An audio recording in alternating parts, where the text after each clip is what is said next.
Assalamualaikum warahmatullahi taala wabarakatuh. A'udzubillahi bismillah alhamdulillah wassalatu wassalamu ala rasulillah amma ba'da la haula wala quwwata illa billahi al-'aliyyil 'azim. Allahumma faqihna fid din wa 'allimna ta'wilan ya rabbal alamin. Hadirin, teman-teman, kawan-kawan, sahabat, partisipan yang hadir di Zoom Hadis Media atau Al-Bukhari Institute yang dimuliakan Allah Subhanahu wa taala. Semoga senantiasa dirahmati oleh Allah Subhanahu wa taala, dijaga dan dilindungi daripada segala bentuk mara bahaya, malapetaka, wabak, dan juga segala bentuk penyakit dan juga sakit. Semoga senantiasa mendapatkan anugerahnya Allah Subhanahu wa taala dan juga menjadi insan-insan yang semakin hari semakin baik, semakin dekat dengan Allah, dengan Rasulullah sallallahu alaihi wasallam. Pada malam hari ini kita insya Allah akan melanjutkan kajian sebagaimana biasanya malam Selasa, Senin malam Selasa, yang merupakan hari di mana Rasulullah sallallahu alaihi wasallam dilahirkan. Dan biasanya di Tarim, di Hadramaut, sebagaimana Al-Fakir ketika menimba ilmu di sana, itu setiap Senin malam Selasa ini ada namanya Jalsatul Isnain. Ini adalah mengaji kitab langsung dipimpin oleh Al-Habib Al-Musnid Umar bin Hafid bin Salim bin Syekh Abu Bakar bin Salim, yang mana beliau ini menyebutnya dengan istilahnya Jalsatul Isnain. Ini adalah majelis duduk bersama di hari Senin malam Selasa. Baik, alhamdulillah kita masih bisa diberikan kesempatan untuk berjumpa kembali, dan juga salawat dan salam semoga senantiasa dicurahkan kepada junjungan kita Nabi besar Muhammad sallallahu alaihi wasallam di hari yang ke-27 daripada bulan Rabiul Awal, bulan di mana Rasulullah sallallahu alaihi wasallam dilahirkan, dan masih bisa melanjutkan daripada kajian Risalah Al-Jami'ah wa Tadhkirah An-Nafi'ah, karya daripada zuriyah Rasulullah sallallahu alaihi wasallam, Al-Imam Al-Habib Ahmad bin Zain Al-Habsyi, murid langsung daripada Al-Imam Al-Habib Abdullah bin Al-Haddad, sahib Ratib Al-Haddad. Baik, sebelum kita memulai, mari kita bersama-sama awali dengan membaca Al-Fatihah ila Rasulillah, dan juga pada keluarga, kerabat, sahabat, famili dan zuriyahnya, dan juga umatnya hingga yaumil qiyamah. Ila hadratin Nabi Mustafa Muhammadin sallallahu alaihi wasallam wa alihi wa sahbihi wa zawjihi wa dhurriyyatihi wa ikhwani nabiyyin sallallahu wa alikum wa ashabikum ajma'in wa tabi'u tabi'ina lahum bi ihsan min jami'il malaikati muqarrabin wa karubin wa rahmat ajma'in. وحوض جميع معلمنا ودرسنا وسددنا شيخنا مراد روحنا من أجازنا من جزنا منتهى ساسكنا تمساسكنا بالسلف الصلاح الذي تعلمنا وعلمناها، ولا حوض جميع من علمنا وحرفا وحيدا خصوصا والدينا. اللهم اغفر لهما وارحمهما كما ربيانا صغيرا. اللهم اغفر لهما وارحمهما كما ربيانا صغارا، والجميع المؤمنين والمؤمنات والمسلمين والمسلمات الأحياء منهم الأموات, dan juga khususnya keluarga kita semuanya, kerabat, sahabat, sanak famili, saudara kita, dan juga kawan, teman, sahabat, dan juga orang-orang yang berada di sekitar kita, orang-orang yang kita sebutkan dalam munajat doa, dan juga dalam Fatihah kita, dan juga orang-orang yang berjasa memberikan inspirasi, motivasi, menunjukkan, membimbing, dan juga mengarahkan kebajikan pada kita semuanya, dan juga kepada orang-orang yang mendoakan dalam keadaan terjaga ataupun dalam tersembunyi kepada kita semuanya, dan juga mendukung daripada perjalanan kita sampai titik saat ini. Semoga senantiasa dirahmati Allah oleh Allah Subhanahu wa taala, yang masih diberi umur yang panjang, sehat walafiat, dalam ketaatan yang berkah, dimudahkan segala urusannya, dan tercapai harapan cita-cita, dan juga doanya makbul mustajab. Yang sudah wafat semoga diampuni dosa-dosanya, terima amal, ditempatkan di tempat yang terbaik di sisi Allah Subhanahu wa taala. Kita semuanya dimudahkan dalam ta'lim wa ta'alim, diberikan ilmu yang manfaat maslahat di dunia wa dunia wal akhirah, semakin dekat dengan Allah, semakin dengan Rasulullah, dicintai Allah, dicintai oleh Rasulullah sallallahu alaihi wasallam. Wa nawina ta'alum wa ta'alim wa tadhkur wa tadhkir wa nafa wal indifa wal ifada wal istifada wal hath ala tamassuki bi kitabillah wa sunnati rasulih sallallahu alaihi wasallam, wa du'a ila al-huda wa dilati al khair ibtigha mardati al-qurbi wa tabi ridwanihi, وعلى كلمة صالحة وعلى ما نوينا وعلى ما نوى بأسلافنا ورجالنا أبانا صالح لما يحب سيدنا محمد صلى الله عليه وسلم وربنا ذو الجلال الكرام برضا الله تعالى بشفاعة رسول الله صلى الله عليه وسلم. الفاتحة. أعوذ بالله من الشيطان الرجيم. بسم الله الرحمن الرحيم. الحمد لله رب العالمين الرحمن الرحيم مالك يوم الدين إياك نعبد وإياك نستعين اهدنا الصراط المستقيم صراط الذين أنعمت عليهم غير المغضوب عليهم ولا الضالين رب اغفر لي ولوالدي وللمؤمنين آمين يا رب العالمين. طيب, teman-teman, kawan-kawan, sahabat-sahabat yang dimuliakan Allah Subhanahu wa taala, ibu, bapak, ataupun mas mbak yang hadir, kita awali dengan melanjutkan daripada kitab Ar-Risalah Al-Jami'ah yang sudah kita pelajari bersama. Pada pertemuan sebelumnya kita membahas tentang hal-hal yang berkaitan dengan wudhu dan juga seluk-beluknya, serta hal-hal yang kemudian perlu dipelajari bagi orang yang hendak melakukan salat. Dan insya Allah pada malam hari ini kita akan melanjutkan pembahasan selanjutnya itu adalah mubtilati as-salah. Mubtilati as-salah, hal-hal yang membatalkan terhadap salat, insyaallah ala barakatillah. Baik, mungkin sebelum dimulai ada yang mau menanyakan atau berdiskusi, dan saya mau bertanya kepada para hadirin apakah suara saya cukup jelas ataupun terputus-putus, dan nanti Jelas, kalau baik, taib. Nanti kalau jelas Ustaz. syukran jazilan barakallahu fikum jami'an. Kalau nanti terputus ataupun kurang jelas suaranya, mungkin gangguan koneksi, mohon diingatkan. Taib. Taib, kita langsung pada kitabnya. Bismillahirrahmanirrahim. Qala ma'alif rahimallahu ta'ala wa nafa'an rabbihi wa bi'ulumi wa bi'asari fi daraini amin. Subhanaka la ilma lana illa ma 'allamtana innaka antal alimul hakim. Wa tub 'alaina ya maulana innaka antat tawwabur rahim. Rabbi shrah li sadri wa yassir li amri wa hlul 'uqdatam min lisani yafqahu qawli. Radina billahi rabba wa bil islami dina wa bi sayyidina Muhammadin sallallahu alaihi wasallam nabiyya wa rasulah. Ya Allah ya Karim ya Fatah ya Alim iftah qulubana futuhal arifina. Bismillahirrahmanirrahim. Allahumma rabbana hab lana min ladunka ilman ladunniyan wa asraran rabbaniyatan wa nuran samawiyan wa nadharan ilahiyan birahmatika ya arhamar rahimin. Allahumma inna qad akhrajna min hawlina wa quwwatina ila hawlika wa quwwatika wa min ilmina ila ilmika wa min iradatina ila iradatika. فنعوذ بك أن نكون زورا أو نغش فجورا أو نكون بك مغرورا. اللهم انفعنا بما علمتنا وعلمنا ما ينفعنا وزدنا علما. الحمد لله على كل حال ونعوذ بالله من حال أهل النار. اللهم افتح لنا فتوح العارفين. اللهم افتح لنا حكمتك وانشر علينا رحمتك يا ذا الجلال والإكرام. اللهم فقهنا في الدين وعلمنا تأويل وارزقنا محبة سيد الأنبياء والمرسلين سيدنا مولانا محمد وعلى آله وصحبه أجمعين. اللهم ارزقنا فهم النبيين وحفظ المرسلين والهام الملائكة المقربين. اللهم سخر لنا كتب كلها برحمتك يا حمين امين يا رب العالمين. طيب، مبطلات الصلاة. قال الإمام الحبيب أحمد بن زين الحبشي رضي الله تعالى عنه المقبور في مصلة من دائرة حوطة في الأرض الحضرموت في كتابه التذكرة، في كتابه الرسالة الجامعة والتذكرة النافعة. قال مبطلات الصلاة، hal-hal yang membatalkan terhadap salat. Kemarin sudah kita diskusikan dan kita bahas bersama bahwasanya setiap hal yang berkaitan dengan ibadah atau ubudiyah, baik itu sifatnya adalah hablum minallah ataupun hablum minannas, itu harus berlandaskan terhadap aturan-aturan yang ditetapkan oleh syariatnya Allah Subhanahu wa taala yang dibawa oleh Rasulullah sallallahu alaihi wasallam. Aturan-aturan tersebut tidak semuanya itu dibahas secara detail dalam Al-Qur'an ataupun hadis Rasulullah sallallahu alaihi wasallam. Maka oleh sebab itu para ulama-ulama warasatul anbiya kemudian menjelaskan, menerangkan lebih jauh dan lebih detail dalam rangka untuk mempermudah terhadap umat Muhammadiyah, umatnya Rasulullah sallallahu alaihi wasallam, untuk mengamalkan terhadap ajarannya Rasulullah sallallahu alaihi wasallam. Kemarin kita bahas tentang bagaimana caranya berwudu, hal yang menjadi rukunnya wudu, fardunya wudu ataupun kemudian yang membatalkan terhadap wudu, serta rukun-rukun ataupun fardunya salat. Dan sekarang kita membahas hal yang membatalkan terhadap salat. Perlu diketahui bahwasanya Rasulullah Shallallahu Alaihi Wasallam bersabda, "Awwalu man yuhasabu al-mar'u yaumil qiyamah as-salah." Atau kama qala Nabi Shallallahu Alaihi Wasallam, yang pertama kali hendak dihisab oleh Allah Subhanahu Wa Taala kelak adalah salat. Maka barang siapa salatnya bagus, insya Allah semua amalnya juga akan bagus. Maka dikatakan bahwasanya as-salatu imaduddin, madin, faman tarkaha faqad hadama din, atau kama qala sallallahu alaihi wasallam, barang siapa mendirikan salat maka dia sama saja menegakkan terhadap agamanya Allah. Kalau meninggalkan salat sama dengan merobohkan agamanya Allah Subhanahu wa taala. Fa na'udzubillah, summa na'udzubillah. Dan manusia terbaik, manusia yang paling bertakwa, manusia yang paling dekat pimpinan daripada makhluk dunia dan akhirat, yaitu Rasulullah panutan kita bersama sallallahu alaihi wasallam, meskipun toh sudah dijamin ghufira lahu ma taqaddama min dzambihi wa ma ta'akhkhar, diampuni dosa yang terlewat ataupun yang akan dijalani, meskipun toh Rasulullah tidak pernah berdosa, beliau tetap melakukan salat. Bagaimana Rasul memberikan contoh kepada kita, laqad kana lakum fi Rasulillahi uswatun hasanah.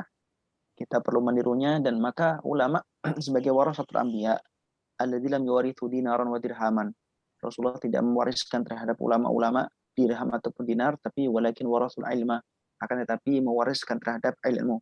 Faman akhadhaha minha faqad akhadha bihadhin wafir. Kata Rasulullah, kalau orang mengambil daripada ilmunya Allah ilmunya Rasulullah, ilmu syariatnya Allah, maka dia telah mengambil bagian yang mumpuni, bagian yang cukup di dalam warisannya Rasulullah Shallallahu Alaihi Wasallam. Alhamdulillah, kita dalam rangka malam hari ini adalah ta'limul muta'alim, ta'limut ta'alim wa ta'alum, yaitu adalah mengambil bagian daripada warisannya daripada Nabi Rasulullah Shallallahu Alaihi Wasallam. Mubtilatus salah, wa yubtilu as-salata, al-kalamu amdan. Misalnya hal yang membatalkan salat yang pertama yaitu adalah berbicara dengan sengaja. Berbicara dengan sengaja. Bagi teman-teman yang memiliki kitabnya, yang entah cetakannya banyak cetakannya, ada cetakan Darul Kutub Al-Islamiyah, ada Darul Kutub Al-Animiyah, ada kitab-kitab yang lain, bisa dibuka halamannya masing-masing. Mungkin akan berbeda-beda. Kalau cetakan Darul Kutub Al-Islamiyah itu halaman 28. Halaman 28. Baik. Dan barangkali ingin mendapatkan keterangan yang cukup gamblang ataupun lebih detail lagi, bisa melihat syarah-syarah daripada kitab Ar-Risalah Jami'ah yang disyarah oleh para ulama. Yang sudah sempat Al-Fakir share kepada teman-teman, ada 5 syarah yang bisa dijadikan bahan untuk membaca ataupun menambahkan pengetahuan daripada keterangan matan daripada Ar-Risalah Jami'ah wa Tazkirah An-Nafi'ah. Wabtul as-salatu al-kalamu amdan wa biharfain. Membatalkan dalam salat yang pertama adalah al-kalamu, berbicara amdan dengan sengaja, walau biharfain, meskipun itu hanya 2 huruf. 2 huruf misalkan mengatakan mengatakan mengatakan ha, itu mengandung 2 huruf, maka dapat membatalkan apabila dengan sengaja. Tapi kalau misalnya tidak sengaja bagaimana? Tidak membatalkan kalau cuma 2 huruf. Tapi kalau banyak ya tetap membatalkan meskipun itu adalah lupa. Wanasian in kafuro. Dan apabila dia kata-katanya atau kalamnya itu adalah banyak, maka tetap membatalkan meskipun itu nasian, orang yang dalam keadaan lupa. Wa ibtuluha, dan mengamalkan dan membatalkan terhadap salat juga itu adalah al-amalu al-katsir, yaitu adalah bergerak ataupun melakukan pekerjaan-pekerjaan yang banyak. Bergerak di sini maksudnya adalah bergerak dengan anggota badan yang takilah, anggota badan yang berat, artinya anggota badan yang semisal ini tangan, kaki. Tapi kalau misalkan hanya anggota atau jawarih al-khafifah, ya maka tidak masalah. Contohnya misalkan jawarih al-khafifah, misalkan dedak jantung kita, dada kita akan terus berdetak dan kemudian ada gerakan daripada dada kita sebab jantung kita bergerak ataupun paru-paru kita bernafas. Maka di sini akan bergerak dada kita, itu tidak membatalkan terhadap salat sebab itu adalah al-harakat al-khafifah dan harakat yang memang darurat juga. Tidak bisa kemudian kita berhenti untuk bernafas ataupun berhenti untuk memompa darah jantung kita. Begitu pula gerakan-gerakan semisal gerakan daripada lidah ataupun lisan mulut kita. Ini juga tidak membatalkan terhadap salat meskipun itu kita membaca banyak. Bahkan ketika kita mengamalkan rukun qauli, kita harus banyak menggerakkan yang namanya mulut. Kalau tidak digerakkan mulutnya, maka bahkan tidak sah salatnya. Sebab ada rukun qauli, ada rukun fi'li di dalam salat. Termasuk membaca Al-Fatihah rukun qauli. Kalau kita membacanya dan tanpa menggerakkan mulutnya, maka tidak bisa dianggap sebagai rukun qauli yang terlaksana alias tidak sah salatnya. Termasuk juga adalah Al-Jafanul Uyun, ya ini adalah kelopak mata. Ketika kita mengedipkan mata itu juga tidak membatalkan meskipun itu beribu-ribu kali. Tentu dengan secara normal, bukan untuk kemudian tala'ub, bermain-main. Kalau tala'ub atau bermain-main sengaja, maka hukumnya adalah batal. Begitu pula misalkan menggerakkan jari jemari. Jari jemari, ya, anamil, jari jemari asabi, khususnya adalah anamil, ujung jari, maka juga tidak membatalkan salat. Dengan catatan apabila tidak kemudian menggeser ataupun menggerakkan tangan. Ya, misalkan kita dalam keadaan gatal, misalkan kita ingin menggaruk bagian daripada tubuh kita, maka digaruk saja dengan catatan yang menggaruk adalah hanya asabi ataupun hanya jari jemari saja, bukan tangan. Misalkan kalau misalkan di kening kita gatal, cukup tangan kita begini, kemudian salah satu ataupun salah dua ataupun jari-jari kita menggaruknya dengan tanpa menggerakkan tangan. Makanya bagian daripada tangan kita ditaruh di bagian bawah, alias dijadikan landasan untuk kemudian jari jemari itu menggaruk ataupun menghilangkan rasa gatal yang kita rasakan. Itu tidak masalah. Dan gerakan-gerakan yang lain banyak yang kemudian tidak membatalkan telinga bergerak, hidung, kemudian kembang kempis, kemudian selanjutnya adalah jari jemari kaki juga termasuk di dalamnya. Itu juga tidak membatalkan terhadap salat. Baik, meskipun toh banyak, tentu dalam keadaan sewajarnya. Di situ disebutkan ketika salat di khotawatin, semisal halnya 2 atau 3, maksud saya tiga langkah. 3 langkah daripada gerakan. 3 langkah gerakan ini adalah disebut bagian daripada al-amal al-kathir, merupakan kegiatan yang dianggap banyak dan itu dapat membatalkan terhadap salatnya orang yang salat atau musolli. Bahkan kemudian disebutkan bahwasanya kalau misalkan dia satu kali saja melangkah, namun langkah itu dianggap sebagai harakah fahisyah, harakah yang sangat mencolok. Nah, sangat mencolok bahwasanya itu harakat yang mungkin harakat yang membuat membuat orang yang di samping kanan kirinya apabila ada itu terperanjat, maka ini sudah dapat membatalkan. Harakah fahisyah misalkan dia cuma sekali tapi dia melakukan salto, ya membalik badan kemudian kembali pada posisi seperti semula dengan salto. Ini 1 kali gerakan tapi dapat membatalkan karena merupakan sesuatu yang fahisyah, alias gerakan yang sangat mencolok, gerakan yang tidak terpuji. Begitu juga misalkan menonjok, gerakan menonjok ataupun gerakan menendang. Ini meskipun untuk 1 kali, karena dianggap harakat fahisyah dapat membatalkan terhadap salatnya musalli. Kemudian selanjutnya wal wal akru. Nah, disebutkan di dalam syarah daripada kitab Ar-Risalah Jami'ah, daripada Asy-Syahnawi Al-Bantani Bahjatul Wasail, fi syarhi ataupun fi syarhi masail, dijelaskan bahwasanya ini yang betul adalah bukan wal aklu tapi wal uklu dengan di dhammah hamzahnya, wal uklu. Nah, kalau aklu itu adalah memakan. Ya, al aklu itu adalah memakan, kalau uklu itu adalah makanannya. Jadi kalau ada makanan di dalam diri kita alias di dalam mulut kita misalkan, maka ini dapat membatalkan terhadap orang yang melakukan salat tadi. Baik, ini adalah pendapat daripada Syekh Nawawi Al-Bantani. Kemudian selanjutnya wasyurbu, melakukan yang namanya minum. Ai wusulul ma'kul wal masyrub li jawfi walau qalilan. Jadi datangnya ataupun adanya sesuatu yang berupa makanan atau minuman yang ada di dalam mulutnya orang yang salat atau musalli, ini dapat membatalkan salat. Ya, kecuali kalau misalnya ila ingkana nasian di salati walau ma'ikrahin. Apabila dia lupa ketika melakukan itu adalah melakukan salat, alias dia lupa dalam keadaan salat melakukan makan ataupun minum ataupun ada makan minuman yang masuk ke dalam mulutnya, maka ini hukumnya adalah tidak masalah meskipun toh lupa karena dipaksa. Baik.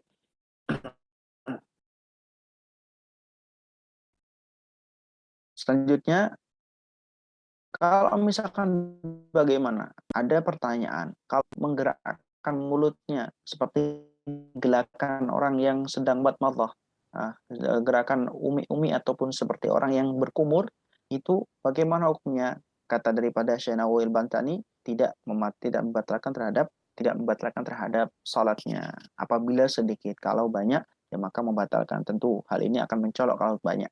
Kemudian wangkishaful aurati, terbukanya aurat, illam tustar halan, terbukanya aurat apabila tidak segera kemudian ditutup kembali.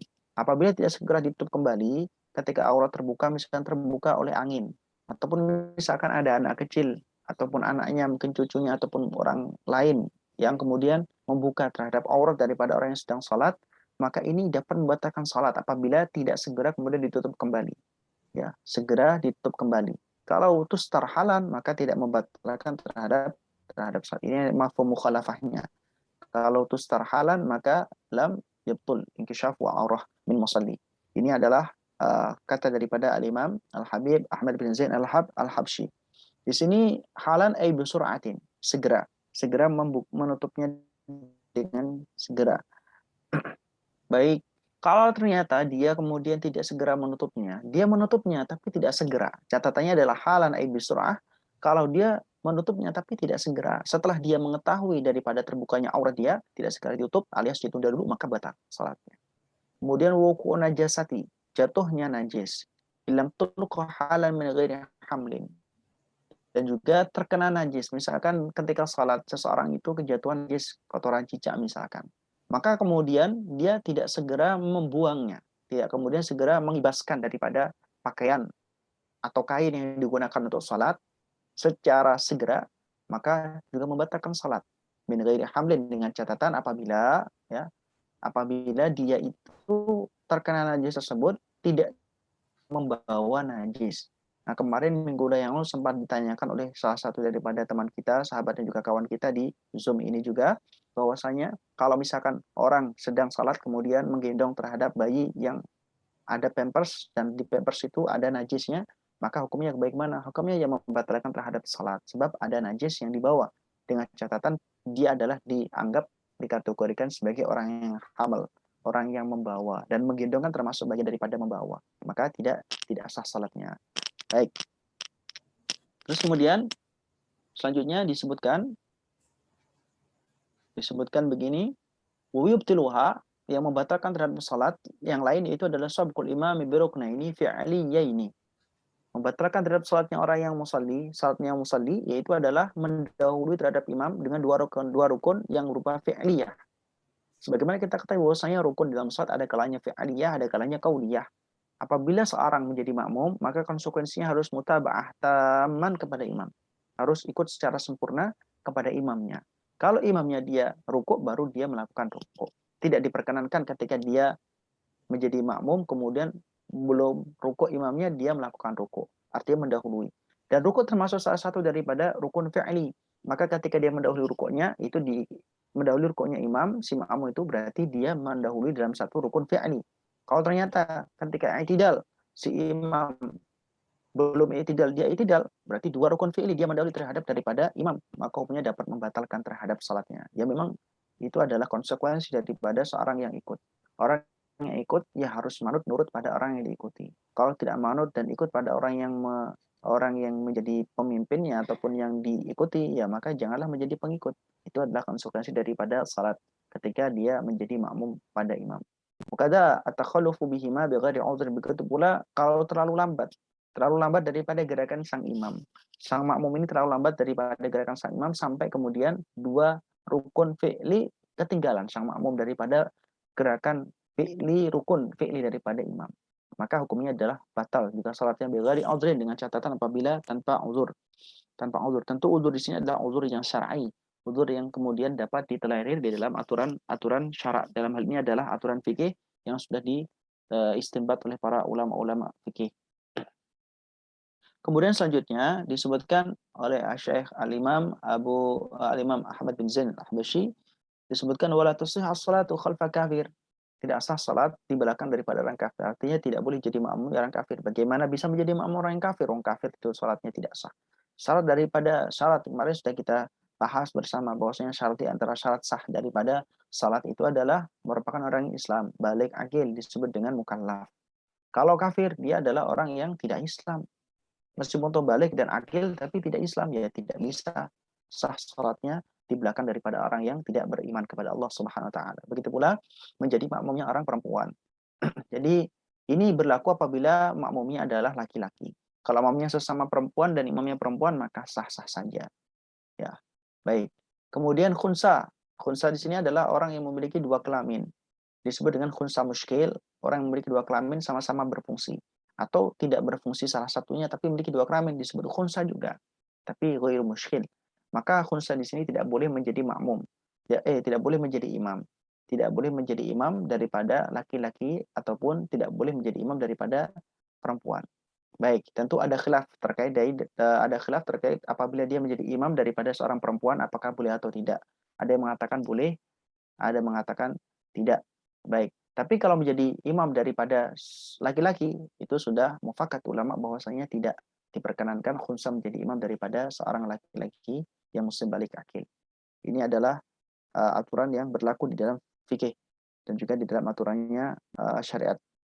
Baik, kemudian selanjutnya disebutkan oleh Al-Imam Habib Zain Ahmad Al-Habsyi tentang hal yang berkaitan dengan salat Jumu'ah dan salat al-jamaah. Salat Jumu'ah wa salat al-jamaah. Nah, salat Jumu'ah dan salat jamaah ini adalah termasuk daripada kewajiban-kewajiban yang dibebankan kepada laki-laki. Ini adalah salat Jumu'ah. Nah, sedangkan salat jamaah itu adalah dibebankan sebagai hukum sunnah muakkad kepada orang laki-laki ataupun perempuan apabila tidak dikhawatirkan terjadi fitnah. Baik. Di sini kemudian dikatakan wal jumu'atu. Wal jumu'atu fardu 'ainin 'ala kulli muslimin dzakarin hurin hadirin bila 'udhrin syar'iyyin kal maradi wal matar. Sholat Jum'ah itu fardu ain. Fardu ain artinya adalah harus dilakukan oleh satu persatu, person per person daripada individual orang yang muslim. Balik, akil, laki-laki, dan merdeka. Hadir. Jadi wajib fardu ain ala kulli muslim pada orang yang agamanya Islam. Dzakarin, laki-laki, hurin yang merdeka. Artinya bukan budak. Hadirin. Hadirin artinya adalah orang yang dalam keadaan hadir, berarti menjadi penduduk ataupun menjadi bagian daripada orang yang tinggal di tempat di mana sholat Jumat itu didirikan. Bila uzrin, dengan tanpa adanya uzur syar'iyyin yang dapat dikategorikan ditoleransi oleh syariatnya Allah Subhanahu wa taala. Semisal uzur syar'i seperti apa? Kalau marudi, seperti orang yang sedang dalam keadaan sakit, tidak berjamaah ataupun tidak melakukan sholat Jumat, ini hukumnya adalah tidak masalah. Ataupun motor, ataupun hujan yang dapat membasahi terhadap bagian daripada tubuhnya orang yang salat Jumat, maka tidak melakukan salat Jumat tidak masalah. Artinya dia dapat melakukan salat zuhur sebagai pengganti daripada salat Jumat. Baik, dijelaskan oleh Habib Ahmad bin Zul Habsyi, wa min syurutil jumu'ati al-khutbatani. Di antara syarat-syarat daripada salat Jumat itu adalah al-khutbatani, 2 kali khutbah. Khutbah pertama dan khutbah kedua yang mana diselesai dengan duduk di antara 2 khutbah. Warkanuhuma rukun-rukun daripada 2 khutbah ini. Yang pertama adalah alhamdulillah, hamdulillahi ta'ala, memuji kepada Allah Subhanahu wa taala. Alhamdulillah, hamdan na'imin, atau dengan bahasa-bahasa yang lain yang menunjukkan bahwasanya maknanya adalah memuji, menyanjung kepada Allah Subhanahu wa taala. Kemudian wassalatu ala nabi, membaca salawat pada nabi yaitu Rasulullah sallallahu alaihi wasallam. Kemudian yang ketiga adalah wasiyatu bittaqwa, memberikan wasiat bittaqwa, ittaqullah ta'ala wa ti'uh, ataupun dengan redaksi yang lain tentu yang mengandung makna ketakwaan pada Allah Subhanahu wa taala. Kemudian wa qira'atu ayatin minal Qur'ani, membaca satu ayat atau boleh lebih daripada satu ayat minal Qur'an, daripada Al-Qur'an, mufimatin yang memberikan kefahaman, fi ihdahuma, pada salah satu daripada khutbah 2, baik itu khutbah pertama atau khutbah yang kedua. Ini boleh melakukan di salah satu daripada khutbah. Kalau dua-duanya dibacakan ayat Al-Quran bagaimana? Tidak masalah, tidak apa-apa juga. Yang menjadi rukun adalah yang penting salah satu daripada 2 khutbah itu ada ayat Al-Quran yang dibaca oleh khatib yang dapat memberikan kepahaman kepada orang yang mendengarkannya. Kemudian berdoa. Yang kelima adalah berdoa. Berdoa mukminin, bagi orang yang beriman, fil akhirati, pada bagian akhir, artinya pada khutbah yang kedua. Pada khutbah yang kedua ini diwajibkan ataupun diharuskan ada doa bagi orang-orang yang bermukmin. Misalkan Allah maghfir lil muslimina wal muslimat wal mu'minina wal mu'minat la hayya minhum wal amwat, ataupun dengan redaksi-redaksi yang lain yang memberikan makna, yaitu adalah memintakan ampunan bagi orang-orang yang beriman. Jadi ini adalah yang disebut dengan saling mendoakan sama orang mukmin. Jadi bagi kita sebagai orang yang berislam, orang yang beriman kepada Allah Subhanahu wa taala, tidak diperkenankan untuk mementingkan kepentingan pribadi semata, tapi juga berbagi dengan orang yang lain, pada orang-orang yang beriman, dengan minimal dengan mendoakan, saling mendoakan kebaikan kepada orang beriman yang lainnya. Kemudian wajib bagi seorang yang melakukan salat Jumat ayakhutbah qaiman, lakukan khutbah dengan berdiri, mutatahiran, dengan keadaan suci, pakaian badan ataupun tempatnya, wasural aurah, tertutup auratnya. Berarti ini berlaku bagi orang yang melakukan khutbah, karena yang khutbah hanya khatib, maka khatib ini harus berdiri dalam keadaan suci dan masural aurah, tertutup auratnya. Baik, wajibu, dan wajib juga al-julusu bainahuma, wajib untuk julus, duduk di antara 2 khutbah. Faqatu ma'ninatus shalah, dengan durasi waktu yang cukup untuk melakukan tuma'ninahnya salat. Tuma'ninah salat berapa lama? Tuma'ninahnya salat itu adalah ala kadri qiraati subhanallah laisa bisur'atin wala bibati'. Jadi membaca subhanallah, waktu yang cukup untuk membaca subhanallah tidak terlalu cepat, tidak terlalu lambat. Ini adalah tuma'ninatus shalah. Dan duduk di antara dua khutbah ini ya tidak terlalu lama. Biasanya membaca doa di sela-sela di sela-sela di antara 2 khutbah. Ketika duduk antara 2 khutbah ini, Ini berdoa dengan kebaikan dunia dan akhirat. Baik. Kemudian mualah yaitu adalah terus menerus, artinya tidak dipisah dengan waktu yang dianggap sebagai fasil, sebagai pemisah daripada khutbah pertama dan khutbah kedua. Jadi berkelindan, beruruntutan, itu adalah mualah. Wassalatul jamaati, dan kemudian kita selanjutnya membahas tentang bagaimana syariatnya Allah Subhanahu wa taala itu mengajarkan untuk melakukan salat jamaah. Kata Rasulullah sallallahu alaihi wasallam, bersabda beliau sallallahu alaihi wasallam, salatul jamaati afdalu min salatil fardhi bi 27 darajah. Wa fi riwayatin bi 25 darajah. Intinya, salat berjamaah itu lebih utama daripada salat sendirian dengan pangkat 27 derajat atau 25 derajat. Ala kulli hal, itu adalah merupakan faidah menunjukkan betapa besarnya keutamaan daripada salat berjamaah. Maka dari kita semuanya yang biasa melakukan salat dan juga memang menjadi kewajiban serta kebutuhan melakukan salat maktubah, maka sebaiknya dilakukan dengan jamaah meskipun itu di rumah. Kalau bisa diusahakan senantiasa untuk berjamaah karena fadilahnya luar biasa besar. Kata daripada syarah atau syarih daripada hadis salatul jamaah afdhalul min salatil fardhi bi 27 darajah, jelaskan bahwasanya satu derajat antara satu derajat ke derajat yang lainnya itu adalah sejauh jaraknya langit dan bumi. Jadi seandainya pun orang yang salat sendirian itu mengulang salatnya sebanyak 27 kali ataupun sebanyak 25 kali untuk mengimbangi derajat daripada yang namanya salat jamaah, maka tidak akan bisa. Artinya salat jamaah tidak bisa diimbangi dengan salat sendirian, meskipun salat sendirian itu diulang berkali-kali sampai 27 ataupun 25 kali. Itu pentingnya kita menjaga salat jamaah. Tentu ini merupakan sesuatu yang tidak mudah, tapi perlu dibiasakan dan terus dicoba untuk kemudian agar menjadi kebiasaan. Wasatu jamaati wasatu janazah. Kemudian salat jenazah dan salat jamaah hukumnya adalah fardu kifayah. Hukumnya adalah fardu kifayah, artinya apabila sebagian daripada umat muslimin di wilayah itu dia itu sudah melakukan yang namanya salat jamaah ataupun salat jenazah, maka dapat menggugurkan yang lainnya di wilayah itu daripada orang muslimin yang belum ataupun tidak melakukan salat jamaah ataupun salat jenazah. Masya Allah. Ini adalah merupakan aturan yang diajarkan oleh Allah Subhanahu wa taala melalui lisannya Rasulullah sallallahu alaihi wasallam, dijawantahkan oleh para ulama-ulama penerus daripada Rasulullah sallallahu alaihi wasallam. Baik. Terus kemudian selanjutnya as-salawatul masnunah. Jadi kita baca agak cepat pada kesempatan hari ini. Nanti kalau ada yang perlu ditanyakan atau belum paham bisa ditanyakan. As-salawatul masnunah, salat-salat yang disunahkan. Ada banyak salat yang bisa dilakukan oleh orang-orang yang ingin melaksanakannya, yaitu orang yang Islam ataupun orang yang beriman. Untuk melakukan salat silahkan. Karena salat sunnah itu adalah salat yang dianjurkan sekali untuk dilakukan. Tentu salat ini ada sebagai tambahan daripada salat wajib yang memang harus dilakukan sebagai kewajiban dan juga kebutuhan daripada orang yang berislam dan beriman. As-salatul masnunah wal aidani wal kusufani wal witru. Dua salat Aid, Idul Fitri wa Idul Adha. Idul Fitri di tanggal 1 Syawal, Idul Adha di tanggal 10 Dzulhijjah, wal kusufani, dan juga dua khusuf.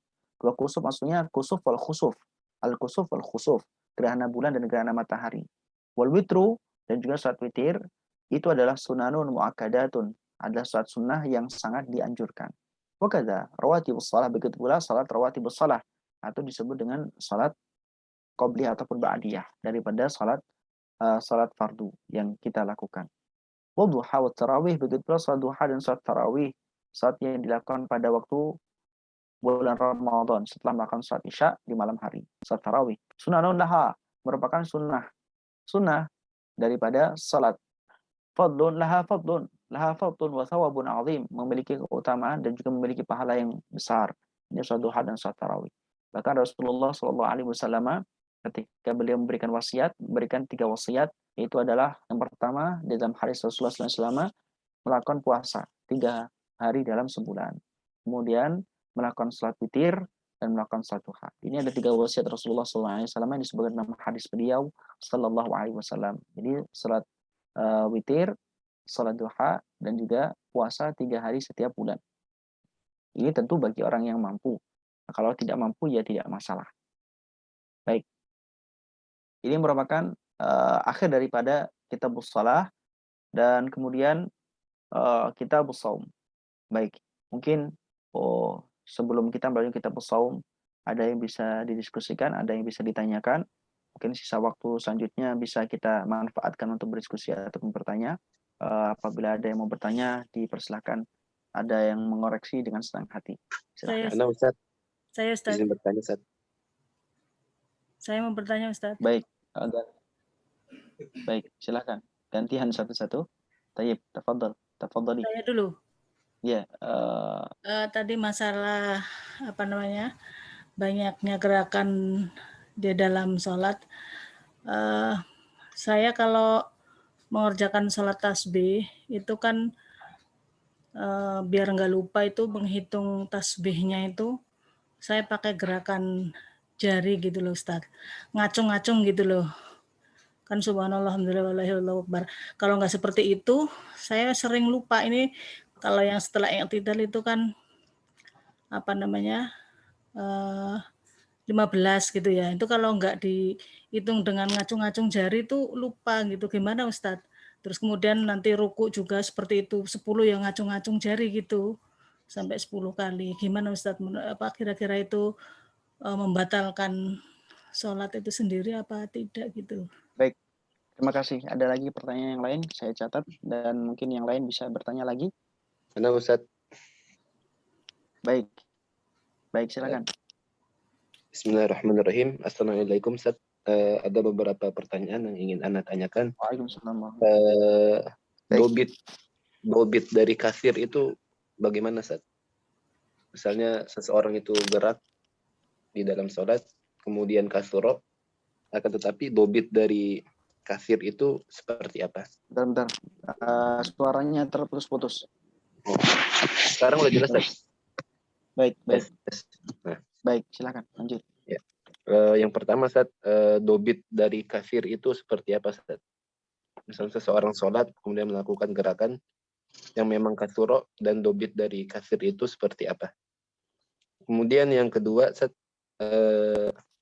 apakah ada beda Ustaz antara syarat dan rukun? Beda antara syarat dan rukun.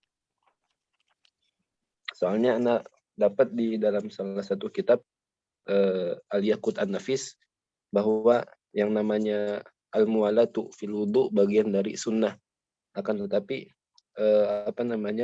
bagi daimul hadas itu bagian dari syarat. Nah, apakah ada beda antara syarat dan rukun? Kemudian apakah yang ketiga Ustaz, apakah ada bacaan khusus di antara dua khutbah ketika sang khotib itu duduk Ustaz? Khutbah pertama kemudian duduk sebentar ala qadri at-tuma'ninah, apakah ada bacaan khusus di duduknya seorang khotib tersebut?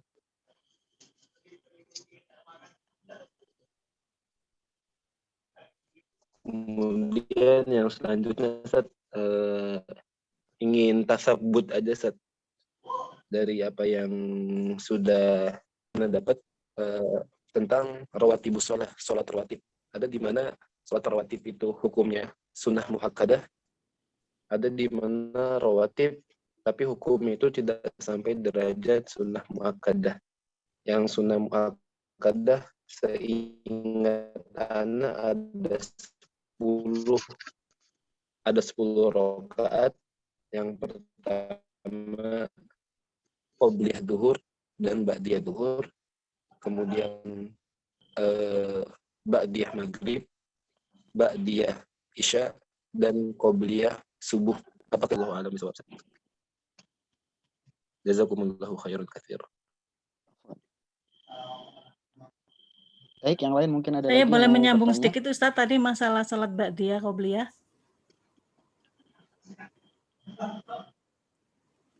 Untuk sholat zuhur dan zuhur terutama itu kan ada yang mengerjakan qobliyah dan ba'diyahnya itu 4.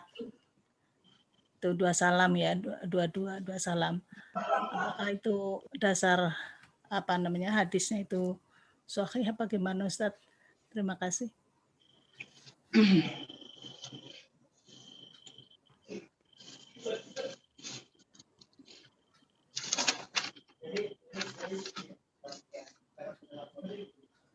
ada lagi yang bertanya dari yang lain? Ya Ustadz, dari saya. Assalamualaikum warahmatullahi wabarakatuh. Waalaikumsalam warahmatullahi taala wabarakatuh. Begini Ustadz, kadang-kadang kita kalau sholat itu kan pakai mukena, tapi tidak pakai kaos kaki. Nah, kadang-kadang yang bagian bawahnya mukena itu kayak rok melewati kaki itu, dia waktu kita sujud nampak telapak kaki kita. Kemudian kita bergerak, itu tadi kan yang boleh bergerak jari-jari yang bagian badan yang tidak berat gitu. Tapi itu kejadiannya berulang gitu maksudnya Ustadz. Jadi kayaknya kurang panjang gitu mukena bagian bawah itu. Itu kayak gimana Ustadz? Itu yang pertama. Terus yang kedua, saya pernah dengar seorang Ustadz mengatakan kalau kita pergi jamaah ke masjid itu satu langkahnya menghapuskan dosa dan langkah berikutnya itu akan dinaikkan 500 derajat atau 500 pahala gitu ya. Saya agak lupa, wallahu alam bisawab gitu. Apakah itu memang seperti itu gitu, untuk memotivasi kita gitu? Hadisnya bagaimana itu? Kemudian kan saya tinggal di Sumatera itu ya. Waktu saya di Jawa dulu, ibu-ibu wanita-wanita itu sholat pergi ke masjid itu Jumatnya pun ada gitu. Tapi begitu di Sumatera saya lihat tidak ada orang wanita yang ikut sholat Jumat bersama laki-laki. Kemudian yang sholat ke masjid pun agak kayaknya lebih disuruh di rumah gitu. Gimana itu Ustadz? Kadang-kadang kan kita pingin juga ke masjid. Terima kasih, itu aja. Assalamualaikum warahmatullahi wabarakatuh. Baik, terima kasih semuanya atas pertanyaannya. Luar biasa, terima kasih banyak. Ini banyak pertanyaan menunjukkan bahwasanya ada interaksi daripada majelis ataupun dalam kajian. Baik, ada beberapa pertanyaan yang bisa saya catat dan juga insya Allah kita Al-Fakir bisa sedikit jawab. Nanti kalau misalkan keterangan lebih lanjutnya, tentu ini ada kitab ataupun ada pembahasan khusus dalam buku yang membahasnya di dalam babnya masing-masing. Bagaimana yang pertama tadi ditanyakan sama Ibu Maryam, bagaimana hukumnya seseorang, sebentar, ini suara saya apakah putus-putus atau jelas ya? Jelas Ustaz. Jelas ya, nggak putus-putus ya? Insya Allah enggak. Baik, terima kasih. Tadi pas waktu ada pertanyaan itu ada sebagian suaranya yang putus-putus, takutnya suara saya juga terputus-putus. Baik, masalah pertama terkait tadi menghitung tasbih. Bagaimana ketika sholat tasbih? Sholat tasbih itu kan sebagaimana yang sudah kita ketahui bersama, sholat tasbih dilakukan dalam 4 rakaat. Begitu 2 rakaat salam ataupun langsung 4 rakaat langsung baru salam. Silahkan bisa digunakan kaifiah tersebut, yang mana yang mau dipilih. Dan setiap kemudian melakukan rakaat itu kan membaca tasbih yang jumlahnya itu adalah 75 kali setiap rakaat, sehingga kalau ditotalkan maka 4 rakaat 300 tasbih. Maka 300 tasbih itu adalah merupakan hal yang menjadi aturan yang kita pelajari sebagaimana di dalam aturan yang diajarkan oleh ulama-ulama terkait dengan salat tasbih. Kalau kita menghitung dengan menggunakan jari jemari bagaimana? Jari jemari ini adalah termasuk al-adha atau al-jawari al-khafifah. Jari jemari itu kalau misalnya bergerak, maka tidak membatalkan terhadap sholat. Karena termasuk daripada anggota yang ringan. Nah, tentu jari jemari saja. Tidak kemudian tangannya yang bergerak. Kalau tangannya bergerak, ya maka setiap gerakan dihitung 1. Dan itu kalau lebih, maka akan membatalkan terhadap sholat daripada yang bersangkutan atau musolli. Kalau cuma jari jemari, tidak masalah. Baik. Tidak membatalkan terhadap sholat. Itu terkait daripada pertanyaan pertama tadi. Kemudian ini juga pertanyaan yang masih berkaitan ataupun pertanyaan daripada penanya yang sama.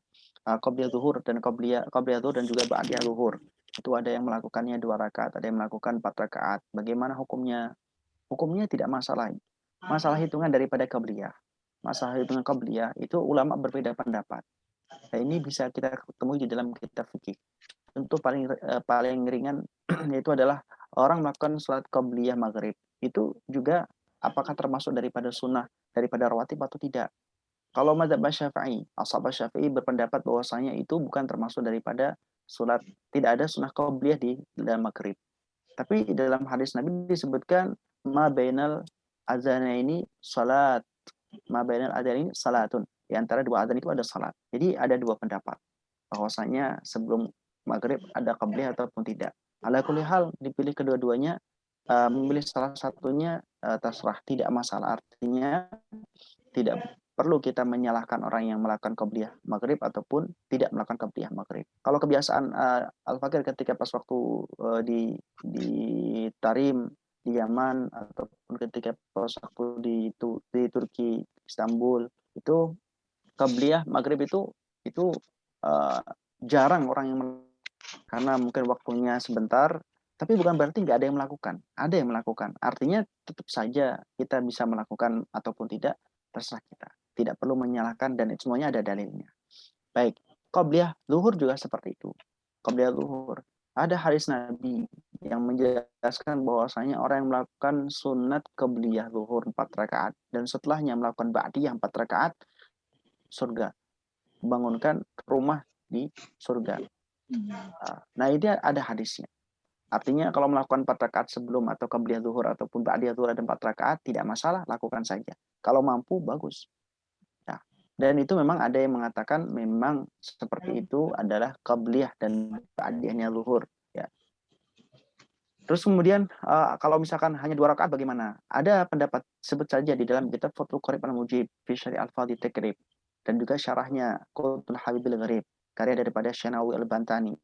Ada juga syarahnya berupa kitab Kifayatul Akhyar yang juga merupakan syarah daripada Fathul Qorib. Ada Fathu Al-Mujibil Qorib. Itu karya ulama Nusantara, Fathu Al-Mujibil Qorib. Kembalikan daripada Fathu Al-Qaribil Mujib. Ada Fathul Mujibil Qarib karya daripada ulama Nusantara, yaitu adalah Kiai Haji Afifuddin Muhajir di situ Bondo sana. Itu juga punya kitab syarah daripada Takrib. Baik, ala kulli hal disebutkan di sana, sebut saja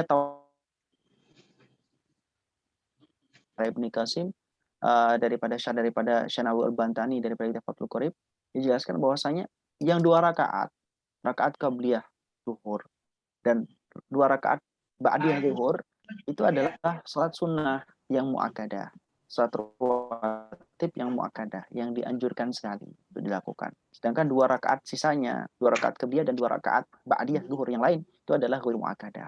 Ala kulli hal mau dilakukan 4 qabliyah ba'diyah zuhur ataupun 2 saja tidak masalah. Silahkan dilakukan, ada dalilnya semua juga dan disebutkan dalam kitab fikih. Ya, bisa dirujuk di dalam Tausya'al Ibnu Qasim karya Qutul Habibil Gharib nama kitabnya, karya daripada Syekh Al-Bantani mensyarahi daripada kitab Fathul Qoribil Mujib. Baik. Kemudian selanjutnya pertanyaan yang daripada Mas Hafid tadi ya. Pertanyaan pertama Mas Hafid keluar ya? Hadir saat Oh, hadir. Baik. Pertanyaan pertama tadi boleh diulang pertanyaan pertamanya saja. bobit dari kasir itu seperti apa, Ustaz? Baik, tayyib. Syukran jazilan. Bab daripada kathir tadi kan berkaitan dengan al-kalamu al-kathir ataupun ucapan perkataan yang banyak. Ucapan perkataan yang banyak itu adalah 3 ke atas, itu adalah banyak. Dalam bahasa Arab, jama' itu adalah 3 ke atas. Kalau 2 tasniyah, kalau 1 disebut dengan mufrad. Jadi kata jama' itu adalah 3 ke atas adalah banyak. Maka tadi dikatakan kalau al-kalam dengan menggunakan 2 huruf, dengan 2 huruf itu dapat membatalkan. 2 huruf saja membatalkan apabila sengaja. Ya. 2 huruf saja membatalkan kalau sengaja. Tapi kalau misalkan banyak, kalam yang banyak, itu adalah di atas 2, yaitu 3 ke atas. Meskipun toh itu kemudian itu tidak memahamkan, tidak memberikan kepahaman, itu dapat membatalkan terhadap yang namanya salat. Ini adalah dobit yang ketat daripada mazhab Asy-Syafi'i. Namun jangan khawatir apabila mencari pendapat yang menjelaskan bahwasanya kalam yang banyak itu tidak hanya 3 rakaat, 3 huruf, lebih dari 3 huruf, ada yang memberikan Syafi'i juga, masih di dalam Ashabus Syafi'i, masih di dalam ruang lingkup daripada mazhab Syafi'i, yaitu berdalil dengan hadis daripada Zulyadain. Hadis yang berkaitan dengan Zulyadain, sahabat Rasulullah SAW, ketika mengingatkan Rasulullah SAW dalam hadis Rasulullah dalam Sahih Bukhari disebutkan, di dalam Sahih Muslim juga disitir bahwasanya ketika Rasulullah SAW dalam satu riwayat melakukan salat dalam satu riwayat salat duhur, ada yang mengatakan salat asyar. Baik. Di situ disebutkan Rasulullah melakukan salat 2 rakaat kemudian salam. Kemudian bertanyalah kemudian sahabat yang namanya Dzulyaden ini. Berkata, "Aqasarta shalah am nasita ya Rasulullah?" Apakah engkau mengqasar salat atau engkau lupa ya Rasulullah? Rasulullah sudah salam daripada salatnya. Salat duhur atau salat asar, intinya salat yang memiliki 4 rakaat. Rubaiyah. Nah, kemudian sahabat Dzulyaden ini bertanya pada Rasulullah, "Aqasarta shalah am nasita ya Rasulullah?" Engkau mengqasar salat ataupun lupa ya Rasulullah, sehingga 2 rakaat sudah salam asar. Kemudian Rasulullah SAW kemudian tapi daripada pertanyaan Dzulyaden itu. Akhirnya Rasulullah SAW bertanya pada sahabat yang lain yang ada di sebelah daripada Dzulyaden juga. Apakah yang dikatakan Dzulyaden itu benar? Kalau kemudian kalau bahwasanya saya masih melakukan salat 2 rakaat, apakah benar yang dikatakan Dzulyaden? Kemudian musyawarah lah, dalam bahasa hadis itu disebutkan syawarah. Jadi musyawarah pada sahabatnya. Kemudian sahabat yang lain mengatakan iya. Kemudian setelah itu langsung Rasulullah berdiri lagi dan melanjutkan salat. Lagi, nambah 2 rakaat lagi. Karena Rasulullah SAW tadi menjawab Dzulyaden ketika bertanya, "Aqasarta shalah ya Rasulullah?" Rasulullah menjawab, "Ma qasartu wala nasitu." Aku tidak mengqasar juga aku tidak lupa. Kemudian diingatkan masih 2 rakaat. Kemudian Rasulullah kemudian bertanya pada sahabat yang lain yang ada di sebelah daripada Dzulyaden juga, sebelah daripada Rasulullah juga, yang ada di situ peserta jamaah. Kemudian dikonfirmasi, ya Rasulullah masih 2 rakaat. Rasulullah kemudian berdiri lagi. Nah, ini dijadikan dalil daripada sebagian ashab Syafi'i, daripada pengamat mazhab Syafi'i ini adalah para mujtahid di bawahnya Imam Syafi'i, mujtahid mazhab atau mujtahid fatwa daripada Syafi'iyah, bahwasanya selama itu durasi itu tidak melebihi daripada kejadian yang pernah menimpa Rasulullah SAW dalam kisah hadis Dzulyaden, maka tidak masalah, alias masih dibenarkan. Tapi kalau kita pengen ihtiyat, ya ini tiga huruf itu sudah dianggap banyak. 3 huruf itu sudah dianggap banyak. Ini adalah standar dobit yang ketat daripada Syafi'i. Tapi kalau pengen longgar ya ikut pendapat tadi. Dan itu semuanya adalah ada dalilnya. Ya, ini adalah fikih. Ikhtilafu ulama rahmatul. Kemudian selanjutnya, pertanyaan yang selanjutnya dari Mas Hafid, syarat dan rukun, apakah syarat dan rukun itu berbeda? Syarat itu adalah sesuatu yang perlu dipersiapkan sebelum sholat dan akan terus diperlukan sampai selesai sholat. Kalau dalam bab sholat. Dalam bab ibadah lain, tentu syarat tidak jauh berbeda. Intinya syarat itu dimulainya lebih dulu daripada rukun. Tapi selesainya sama dengan rukun. Nah, sedangkan kalau rukun adalah sesuatu yang harus dilakukan pada saat proses ibadah itu dilakukan. Kalau sholat, ya selama sholat itu dilakukan, itu adalah rukun. Maka ibtida'u asyarat warrukan mukhtalaf. Asyaratu ibtida'uhu mutaqaddimun atau muqaddamun minar rukan. Jadi yang namanya pada rukun. Makanya syarat itu lebih ada duluan daripada rukunnya. Rukun baru dimulai ketika prosesi daripada ibadah itu berjalan. Namun nanti selesainya sama. Begitu seorang salat dan salam, assalamualaikum warahmatullah, ketika salam daripada salat, maka rukun selesai dan syarat pun tidak diperlukan lagi. Itu perbedaan rukun dan syarat. Terus masalah perbedaan ulama, kayak tadi ditanyakan perbedaan ulama di dalam kitab Al-Yaqutun Nafis. Kitab Al-Yaqutun Nafis. Masya Allah, ini kitab yang indah. Namanya saja Yaqut. Yaqut adalah berlian atau mutu manikam. An-Nafis yang indah. Di sana disebutkan tentang apa perbedaan, bahwasanya di dalam kitab Al-Yaqutun Nafis tadi disebutkan ataupun disitir oleh Mas Hafid atau Pak Hafid, bahwasanya di sana dijelaskan bahwasanya kayak misalkan syarat dan rukunnya berbeda, sedikit berbeda dengan yang ada di dalam Ar-Risalah Jami'ah ini. Bagaimana kalau seperti itu? Nah, Rukun dan syarat berbeda, itu ada sesuatu yang lumrah di dalam kitab fikih. Dalam pendapatnya fuqaha maksud saya. Itu tidak hanya berlaku di dalam bab salat, baik jumlah jamaah ataupun di dalam masalah-masalah kewajiban salat ataupun rukunnya salat. Itu perbedaan itu senantiasa ada.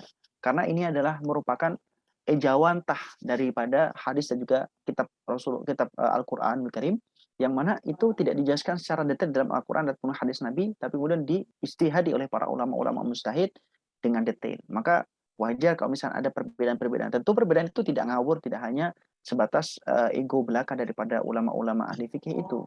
Tentu dengan menggunakan perangkat-perangkat daripada istinbatul ahkam yang sudah dijelaskan di dalam pembahasan usul fikih ataupun ilmu usul fikih. Nah, di situ dijelaskan. Jadi kalau misalnya ada perbedaan masalah wajib dan rukun, silahkan ikut yang mana, pasti itu adalah merupakan pendapat ulama apabila dirujuk daripada kitab-kitab yang mu'tabar. Contoh yang lain, saya jadikan perbandingan, yaitu adalah bab haji. Mabit di Muzdalifah sama mabit di Mina. Mabit di Muzdalifah sama mabit di Mina. Itu ada yang mengatakan bahwasanya itu adalah merupakan kewajiban daripada haji. Kewajiban daripada haji. Ya. Kalau misalkan dia melakukan atau meninggalkannya, maka dia wajib membayar dam karena kewajiban haji. Tapi ada juga yang mengatakan itu bukan kewajiban loh. Bukan kewajiban. Bukan kewajiban, tadi adalah sunnah saja. Sunnah saja. Maka kalau meninggalkan mabit di Muzdalifah atau mabit di Mina, maka itu tidak membatalkan, alias tidak wajib membayar dam. Dan juga tidak membatalkan terhadap haji. Nah, ikut yang mana? Kalau pengen ihtiyat, ikut yang berat. Ikut yang ketat, ikut yang berat. Ihtiyat itu berhati-hati. Tapi kalau nggak mampu ikut yang berat, ya ambil saja semampunya. Wattaqullaha mastata'tum ya ayyuhalladzina amanu taqullaha mastata'tum.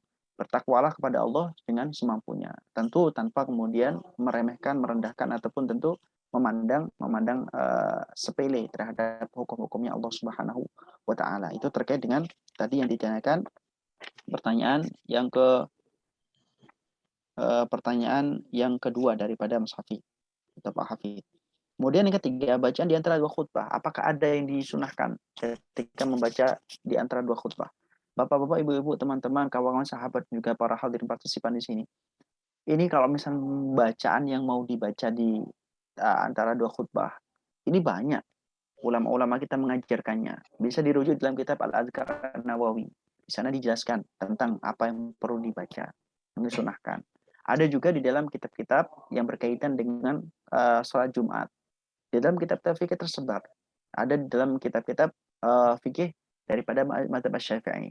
Baik, ala kulli hal, ini salah satu daripada yang dianjurkan ketika dibaca di antara dua khutbah. Ini adalah berdoa dengan doa apapun yang dikehendaki dari kepentingan dunia dan akhirat. Doanya bagaimana? Terserah. Baik, kalau nggak tahu doanya ya baca aja Rabbana atina fid dunya hasanah wa fil akhirati hasanah wa qina adzabannar. Tuh. Kemudian ada juga yang menganjurkan untuk membaca doa berupa membaca Al-Quran, ayat Al-Quran, yaitu adalah surat Al-Ikhlas. Surat Al-Ikhlas dibaca 3 kali. Baca di situ. Kalau perlu ditambah Al-Falaq An-Nas juga tidak masalah.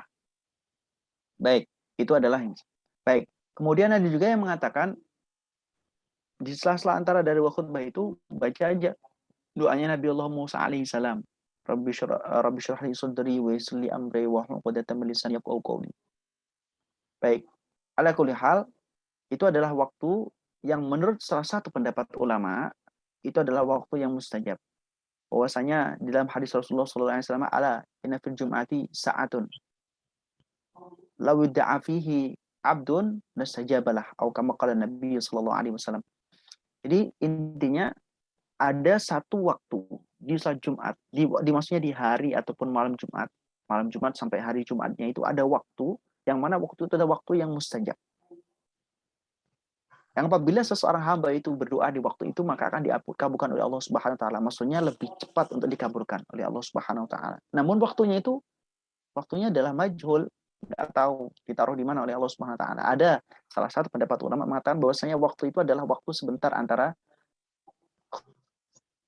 ketika sang khatib sedang duduk di antara dua khutbah. Nah, ini salah satu pendapat. Ini khilaf waktu yang mustajab di hari Jumat atau malam Jumat ini di waktu mana. Tapi ala kulli hal itu adalah memberikan motivasi. Secara tersirat memberikan motivasi kepada kita seorang yang beriman, berislam ini untuk senantiasa berdoa dan memanfaatkan selama sepanjang hari dan malam Jumat itu untuk melakukan kebajikan. Doa saja apapun yang berkaitan dengan kebaikan dunia dan akhirat.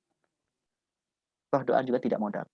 Baik, itu terkait dengan pertanyaan yang ketiga daripada Mas Hafi.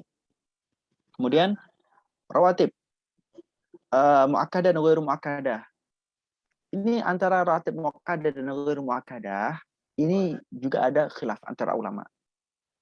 Bisa dibandingkan dalam kitab-kitab fikih. Bandingkan saja kitab ini dengan kitab Qurratul Ain. Kitab Risalah Jami' dengan Qurratul Ain. Atau dengan dibandingkan dengan kitab yang kita baca tipis lah. Ada Mabadi al-Fiqhiyah, kitab yang tipis tapi penting sekali, isinya luar biasa. Kita bandingkan dengan itu. Akan kita temukan perbedaan mana yang muakkadah, mana yang ghairu muakkadah. Bahkan tentang bilangan pun akan berbeda. Akan berbeda. Di dalam kitab Fathul Qorib yang namanya Qobliyah Maghrib ada. Tapi di dalam kitab Mubadil Fiqhiyah yang tipis yang biasa dipelajari di tingkat mubtadi ketika ada di TPA ataupun di madrasah diniyah itu tidak ada. Yang benar yang mana?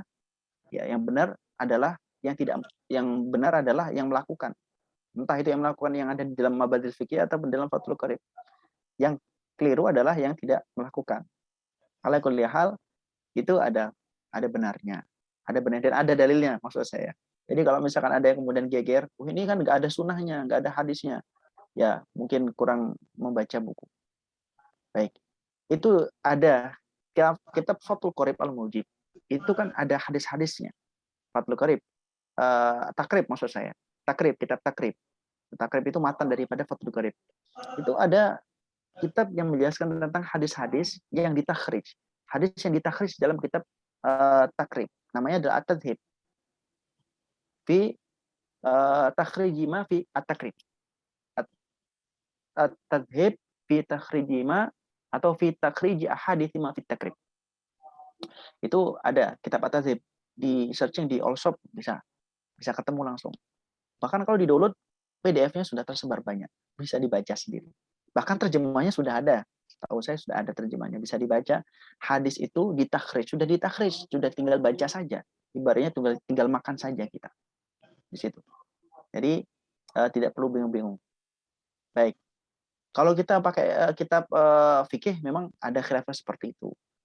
Nah, kalau dalam kitab Ihya Ulumuddin dijelaskan juga di sana tentang salat-salat itu. Nah, kalau misalkan Imam Ghazali lebih semangat lagi kalau mau motivasi di dalam melakukan namanya salat ataupun ibadah sunnah. Nah, di sana disebutkan bahwa kalau perlu dilakukan semuanya saja. Kalau mampu lakukan saja semuanya, ya. Tapi kalau nggak mampu ya semampunya. Adinu yusrun. Agama itu adalah mudah, tapi tidak untuk digampangkan. Agama gampang, tapi tidak boleh kita gampangkan. Baik. Wallahu wa Rasulullah ta'ala alam bisawab. Kemudian nomor 5, mukena tadi ditanyakan oleh Ibu Indah. Mukena kaki terbuka bagaimana? Kalau misalkan dia merasa terbuka dan merasa itu terbuka, ya memang mukenanya pendek kemudian merasa terbuka, ya langsung ditutup. Ketika memungkinkan segera ditutup. Karena auratnya perempuan ketika saat itu kan adalah seluruh badannya. Jamu badani al-mar'ah siwa al-wajh wal kafain. Selain daripada wajah dan juga dua telapak tangan. Kaki termasuk berarti. Nah, kalau kaki terbuka dan dia tahu terbukanya itu segera ditutup. Tapi kalau nggak tahu ya nggak ada hukumnya. La hukma lil jahil. Yang nggak tahu ya maka nggak ada hukumnya. Tapi kalau diingatkan sama orang lain, maka segera itu langsung ditutup. Seandainya ada yang mengingatkan. Kalau nggak ada yang mengingatkan dan nggak tahu juga, ya maka itu anggap dimaaf. Bagi orang yang tidak tahu. Itu enaknya agama Islam, Masya Allah. Jadi tetap ada usaha untuk menutupnya apabila tahu. Langsung segera. Begitu tahu, langsung segera ditutup. Jangan kemudian menunggu, kapan yang nutupnya? Mikir dulu. mikir kemudian nanti aja agak 5 menitan atau 1 menitan lagi baru tutup. Nah, tidak seperti itu. Seketika ingat langsung ditutup. Baik. Kemudian selanjutnya ada hadis yang menjelaskan tentang setiap orang itu kemudian ketika berangkat menuju ke masjid, maka dia akan diangkat derajatnya, setiap langkahnya dia diangkat derajatnya, kemudian dihapus daripada dosa-dosanya. Itu memang ada hadisnya. Ini hadis yang berkaitan dengan fadhailul amal. Hadis mereka dengan amal-amal yang utama, amal-amal utama. Ada kitab namanya Fadhailul Amal. Ini biasa juga dipakai oleh teman-teman kita dari Jamaah Tabligh, itu menggunakan Fadhailul Amal. Sebenarnya Fadhailul Amal itu juga disebutkan di dalam kitab-kitab Kutubus Sittah. Kutubus Sittah ini Sahih Bukhari, Sahih Muslim, Sunan Ibnu Majah, Sunan At-Tirmidzi, Sunan An-Nasa'i, Sunan Abi Dawud. Juga disebutkan dalam hadis Rasulullah Shallallahu alaihi wasallam. Kitab Fadhailul Amal. Ya, tentu dengan variasi babnya masing-masing. Nah, disebutkan yang namanya orang yang berangkat ke masjid, nah itu akan diangkat derajatnya. Dan itu memang ada hadisnya. Benar atau tidak? Ya benar, karena itu dalam hadis Nabi Shallallahu Alaihi Wasallam. Kalau ditanyakan kualitas hadisnya bagaimana, ya perlu waktu untuk kemudian mentakhrij hadis tersebut. Jadi kalau misalkan saya jawab langsung, nanti malah takut keliru, ngawur. Karena perlu ditakhrij, perlu kemudian dilihat dalam referensi dalam ilmu hadis ada namanya at-takhrij wa dirasatul asanid. Nah ini Al-Bukhari Institute ada sekolah hadis mempelajari takhrij dirasatul asanid, ada al-turuq as-sahihah min sunan nabawiyah, dan juga membahas tentang living hadis. Bisa diikuti apabila pengen memperdalam lebih jauh tentang bagaimana kita mentakhrij hadis, bagaimana kita dirasatul asanid dalam hadis, bagaimana istilah-istilah mustalahatul hadis, bagaimana kita kemudian memahami hadis tidak hanya secara tekstual belaka, tapi juga perlu komparasi berupa kontekstual dan juga hal-hal yang berkaitan dengan instrumen-instrumen yang diperlukan di dalam memahami hadis. Nah, itu terkait dengan hadis itu. Status hadisnya bagaimana? Kalau itu di dalam Sahih Bukhari, ya sahih. Begitu pula di dalam Sahih Muslim, ya sahih. Baik. Kemudian yang selanjutnya pertanyaannya, wanita melakukan Jumatan. Bagaimana wanita melakukan Jumatan? Bapak-bapak dan ibu-ibu, khususnya ini ibu-ibu. Jumatan ini diwajibkan bagi seorang laki-laki. Tadi disebutkan muslimin. Seorang yang muslim. Kemudian dijelaskan tadi oleh Al-Habib Zain, selain dia adalah laki-laki, dia adalah orang yang hurin, merdeka. Orang yang balik, orang yang akil. Ya, termasuk juga dia adalah orang yang hadir dan kemudian tidak ada uzur yang menghalangi dia. Ya maka hanya berlaku wajibnya bagi laki-laki. Ya, perempuan nggak wajib. Tapi tadi ditanyakan, perempuan melakukan Jumatan bagaimana? Ya tidak masalah. Kenapa perempuan itu jadi diwajibkan daripada Jumatan? Karena perempuan itu tipenya macam-macam. Ada yang kemudian perempuan itu cantik jelita, mempesona. Ada yang kemudian tidak. Ada yang kemudian dalam fikih istilahnya adalah yustaha anha atau lam yustaha anha. Jadi dapat mengundang syahwat ataupun tidak dan lain sebagainya. Ini bukan berarti hanya cantik saja. Kadang-kadang tingkah ataupun karakter perempuan ada yang mengundang syahwat. Tentu ini bukan berarti ini adalah merupakan bukan berarti ini merendahkan perempuan, bukan. Ini betapa Islam itu sangat menghargai perempuan dan menjaga kehormatan perempuan sehingga tidak diwajibkan Jumatan. Karena kalau diwajibkan Jumatan perempuan juga, Masya Allah, betapa repotnya kita bayangkan. Maka perempuan kalau melakukan sholat Jumat tidak masalah dengan catatan tidak menimbulkan fitnah. Tidak menimbulkan fitnah. Fitnah baik itu ada sifatnya zahir ataupun batin. Ya kalau misalkan fitnahnya zahir, kita tahu lah misalkan di jalan kemudian diganggu sama laki-laki yang tidak baik ataupun diisengin dan lain sebagainya. Kayak kalau batin kalau misalkan dia berangkat, dianggap tetangganya itu gimana itu suaminya kok istrinya dibiarkan berangkat ke sana ke masjid. Jadi fitnah lagi. Ala kulli hal, atau kalau misalkan selamat daripada fitnah melakukan sholat Jumat tidak masalah. Tapi hukumnya tidak wajib bagi perempuan. Hukumnya tidak wajib bagi perempuan. Tapi kalau perempuan melakukan sholat Jumat, apakah dia wajib sholat zuhur? Nah, di sini ulama berbeda pendapat. Tapi kalau yang masyhur, maksudnya pendapat yang kuat adalah tidak perlu mengulangi sholat zuhur kalau sudah sholat Jumat bagi perempuan. Nah, juga ada tersebar hal yang mungkin menjadi sesuatu yang problematika klasik. Perempuan itu nggak boleh melakukan sholat duhur kalau sebelum pulangnya orang-orang yang sudah Jumat, orang-orang Jumatan. Tidak seperti itu. Jadi sholat duhur itu dilakukan saja ketika sudah masuknya waktu sholat duhur. Begitu. Tidak harus nunggu pulangnya laki-laki yang melakukan Jumatan. Gitu. Jadi lakukan saja. Ketika waktu duhur masuk, sholat duhur, perempuan tidak masalah. Ya, tidak masalah. Baik, tentu ketika sudah waktunya sudah benar-benar masuk. Kemarin sudah dijelaskan tentang syarat daripada sholat, yaitu adalah mengetahui masuknya waktu dengan yakin. Mengetahui masuknya waktu sholat dengan yakin. Kalau dia nggak yakin masuknya waktu, ya udah tunggu aja selesai daripada jumatannya laki-laki, pasti itu masuk sholat duhur sudah masuk waktunya. Kalau misalkan ada yakin, sudah yakin masuknya waktu sholat, ya sudah dilakukan saja sholat duhur itu. Tidak harus menunggu selesainya sholat Jumat daripada laki-laki. Baik, itu beberapa pertanyaan yang sempat ataupun yang sudah saya catat. Mungkin ada hal-hal yang perlu dipertegas, ada yang perlu kemudian dicari lagi lebih jauh. Nanti bisa dibuka dalam kitab yang tadi sudah saya sebutkan. Ada satu Ustadz, boleh nambah sedikit Ustadz. Itu sholat sunnah, sholat rawatib sebelum asar itu ada atau enggak Ustadz? Maksudnya sebentar, saya suaranya terputus-putus. Terputus-putus ya. Sholat sunnah sebelum asar. Saya pernah melakukannya, tapi pernah juga meninggalkannya karena ada yang bilang tidak ada yang bilang diperbolehkan. Itu gimana Ustadz statusnya?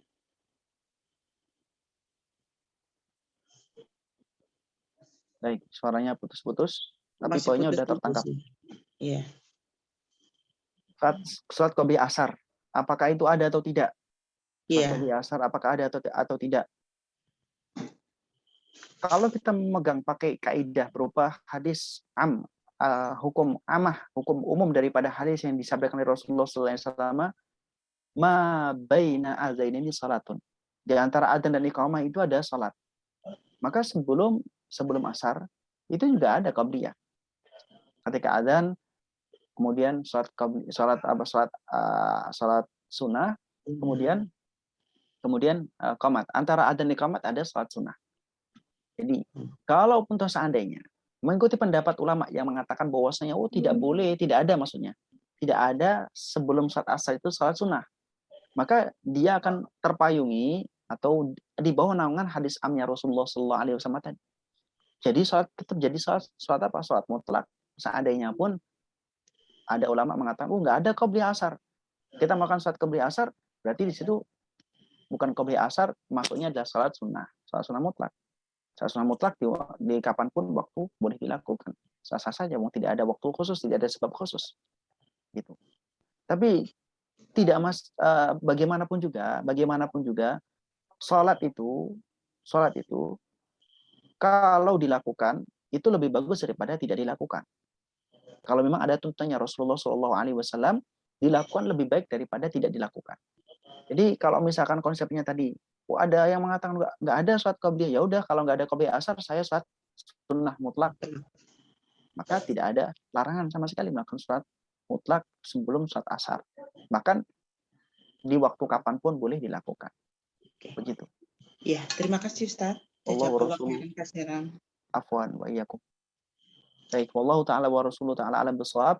Para hadirin maka Allah Subhanahu wa taala, sekiranya tidak ada pertanyaan lagi yang perlu untuk ditanyakan, kita cukupkan sekian. Mungkin ada lagi yang ditanyakan, kalau masih ada yang ditanyakan, masih ada kesempatan, silakan. Ustaz, kalau dibuka pertanyaan lagi yang ingin. Baik, silakan. Ini yang agak ganjal Ustaz, dan Anda belum dapat jawabannya. Kan salah satu ada 4 wasilah yang mana dengan wasilah itu seseorang itu bisa melakukan taharah, yaitu dengan air, yang mana rofi ketika menggunakan air, kemudian ada aturab. Sebentar, suaranya kok putus-putus ya? Tes gimana Ustaz? Baik, udah jelas lagi. Kan 4 wasilah wasilah dalam toharoh seingat ana ada 4. Ada air, yang mana ketika seseorang menggunakan air ini rafi', kemudian ada at-turab yang mana mubih seingat ana, kemudian ada apa lagi ya, al-hajar istinja, hajarul istinja. Misalnya jika seseorang itu pergi ke suatu tempat atau ke negeri barat lah misalnya, yang mana ketika istinja itu tidak menggunakan air, dia menggunakan tisu misalnya, menggunakan tisu. Apakah boleh yang mana dikiaskan sebagaimana dia istinja menggunakan batu, Ustaz? Baik, Tayyib. Baik, pertanyaannya sudah tertangkap poinnya. Itu disebutkan di dalam kitab Fathul Mu'in. Fathul Mu'in karya Syekh Zainuddin bin Abdul Aziz Nazruddin bin Ali Al-Malibari, Al-Funani Al-Hindi. Memang di dalam salat ini, maksudnya ini alat toharah. Alat toharah itu sebenarnya substansinya itu cuma ada 2. Maka disebut tohurain. Orang yang tidak memiliki 2 alat ini disebut faqidu tohurain. Nah, orang yang faqidu tohurain, bagaimana? Ya maka salat hormatil waktu saja. Nah, 2 hal yang digunakan untuk bersucinya adalah air. Yang kedua adalah debu. Cuman itu. Adapun yang lain misalkan ada batu, ya, atau mau ada angin misalkan, itu adalah merupakan pengganti daripada yang namanya air ataupun debu. Jadi kalau misalkan seseorang itu kemudian ke toilet, misalnya di bandara ataupun tempat-tempat di mall misalkan, kemudian pakai tisu bagaimana? Maka itu disamakan ataupun dianalogikan dengan yang namanya istinja bil hajar tadi. Istinja bil hajar boleh nggak? Boleh. Kalau nggak ada air. Baik ada air ataupun nggak ada air. Istinja bil hajar boleh-boleh saja. Boleh-boleh saja. Makanya istinja bil hajar hanya pengganti daripada air. Tapi kalau misalkan dia ada air, terus ada batu juga, maka menggabungkan dua-duanya lebih utama. Air dan juga istinja bil hajar. Dahulu menggunakan yang namanya hajar. Nah, kalau misalkan sekarang ini sudah banyak, ada kain, ada tisu dan lain sebagainya, kapas dan sebagainya, yang itu kemudian fungsinya dapat menggantikan daripada batu. Maka boleh. Ini adalah membersihkan daripada najis ataupun kotoran daripada orang yang melakukan istinja ataupun mustanji. Nah, hukumnya adalah boleh. Seperti di mal-mal ataupun di bandara yang jarang air ataupun sedikit air, menggunakan tisu. Itu sudah cukup untuk bersuci. Nah, di ma'fu apabila ada asar, apabila menggunakan istinja bil hajar, ataupun yang dianalogikan dengan istinja bil hajar berupa tisu dan di ma'fu apabila ada bekas-bekasnya, ada asar-asar bekasnya. Tapi kalau misalkan tidak ada asar, kalau misalnya menggunakan air, ya itu harus bersih menggunakan air. Maka wasilah-wasilah yang digunakan untuk bersuci tadi ini bisa digunakan ada kalanya ketika ada air ataupun ketika tidak ada air. Tentu kalau misalkan tayamum, ada hal-hal yang dapat seseorang diperbolehkan melakukan tayamum. Ya, ini misal dalam tayamum kan ada sebab daripada melakukan tayamum boleh. Ya, di antaranya disebutkan di dalam kitab fikih itu adalah 1, ketika tidak ada air. 2, ada air namun ketika digunakan akan berbahaya bagi orang tersebut. Kemudian 3, ada air namun digunakan untuk hal yang lebih penting. Misalkan memberikan memberikan minuman hewan yang muhtaram. Maka tidak masalah. Kemudian tidak melakukan taharah dan menggunakan air. Alias tayamum. Ya. Kalau tayamum ternyata nggak ada debu karena tayamum menggunakan turab lahu gubar. Ini adalah tanah yang ada debunya dan itu suci, harus suci. Kalau nggak ada misalkan ketika di atas pesawat toiletnya menggunakan tisu, nggak ada air, debu juga nggak ada.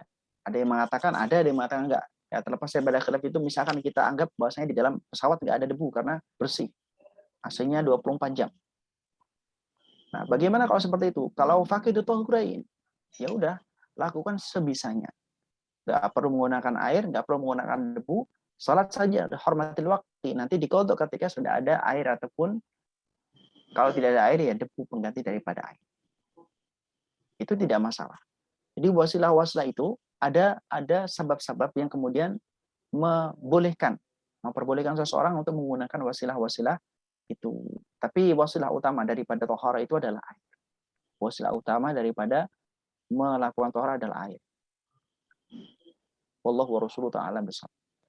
Kalau gini Ustadz, saya pernah mengalami kejadian suatu kali ada seorang wanita yang mohon maaf kecelakaan dipelindes sama truk gitu kan Ustadz. Jadi badannya itu hancur, dibawa ke rumah sakit umum di tempat saya. Kemudian dokter di situ nggak berani memandikan yang perempuan. Ada yang mau memandikan tapi laki-laki. Nah teman saya tahu kalau saya biasanya memandikan jenazah gitu kan, nelpon saya malam-malam. Nah pada waktu itu saya datang ke sana kan Ustadz, karena badannya itu udah hancur, udah gimana ya Ustadz, air ada gitu, tapi kayaknya saya nggak mungkin memandikan jenazah ini dengan air, karena darahnya udah kemana-mana dan kondisinya sudah mengerikan begitu. Jadi saya muncul ide gitu, akhirnya saya tayamumkan aja semampu saya, jadi cuma tangannya sama wajahnya pun nggak bisa semuanya karena cuma satu sisi, yang lainnya ini isi yang di luar ini lidahnya ini sampai keluar, jadi saya tidak berani membalikkan gitu Ustadz. Itu gimana itu Ustadz? Saya cuma bisa mentayamumkan tangan dengan muka tapi tidak sempurna, namun di situ ada air gitu, tapi kondisinya sudah parah begitu kan, truknya itu ke depan untuk ngambil udah nggak bisa mundur lagi supaya jadi hancur itu yang gitu. dilakukan Gitu yang saya lakukan itu tayamum tadi. Baik, yang dilakukan sama ibu sudah tepat, itu sudah tepat dalam keadaan. Betul, ya sudah tepat. Jadi dalam keadaan seperti itu tidak mungkin menggunakan air karena jenazahnya mungkin hancur ataupun ya tidak memungkinkan menggunakan air, ya menggunakan yang namanya tayamum. Nah, kalau anggota tubuhnya itu ternyata ada yang tidak sempurna, tidak utuh misalkan, yang ditayamum ya yang ada saja. Utuh, bisa tidak berani membalikkan karena kondisinya mengerikan. Itu saja saya udah emput-emputan gitu. Nggak apa-apa ya Ustadz ya, maksudnya mudah-mudahan dimaafkan sama Allah ya. Ketidakmampuan saya membalikkan kepalanya gitu loh. Baik. Jadi tayamum itu kan rukunnya cuma 3. Rukunnya cuma 3. Niat ketika memindahkan debu, kemudian mengusap bagian muka, kemudian mengusap kedua tangan. Ya. Dan mengusapnya itu adalah sesuai dengan batasan daripada wajah. Itu memana beti sya'ar rasi ila mutahadzakani min udhunin ila udhunin. Yaitu adalah batasan muka. Dan kemudian tidak kemudian debunya itu kemudian harus diusapkan sampai kemudian kelihatan rata betul, sampai kemudian banyak seperti seseorang yang memakai bedak. Tidak seperti itu. Yang penting dalam mengusapkan ini, tangan ini sudah memberikan isyarat kepada bagian daripada wajah itu. Maka itu sudah cukup. Begitu pula tangan. Kalau kita harus meratakan semuanya kan susah, karena debu juga kadang nggak kelihatan dengan mata telanjang.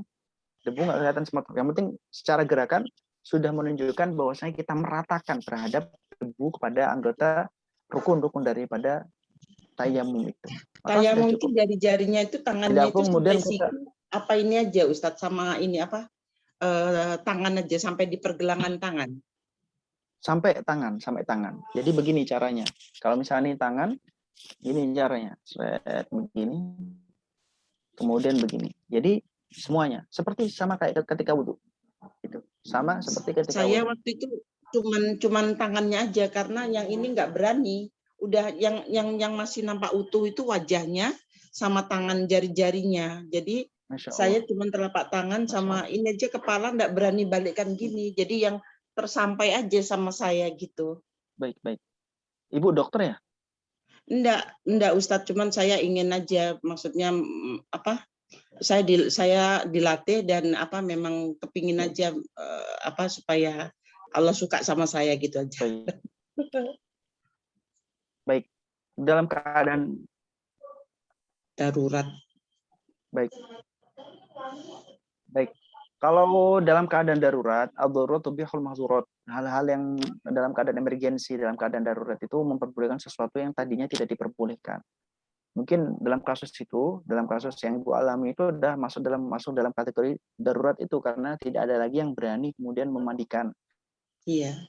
Ya hanya Ibu dan sebisanya seperti itu, insya Allah itu diampuni oleh Allah Subhanahu Wa Taala, karena dalam keadaan emergensi.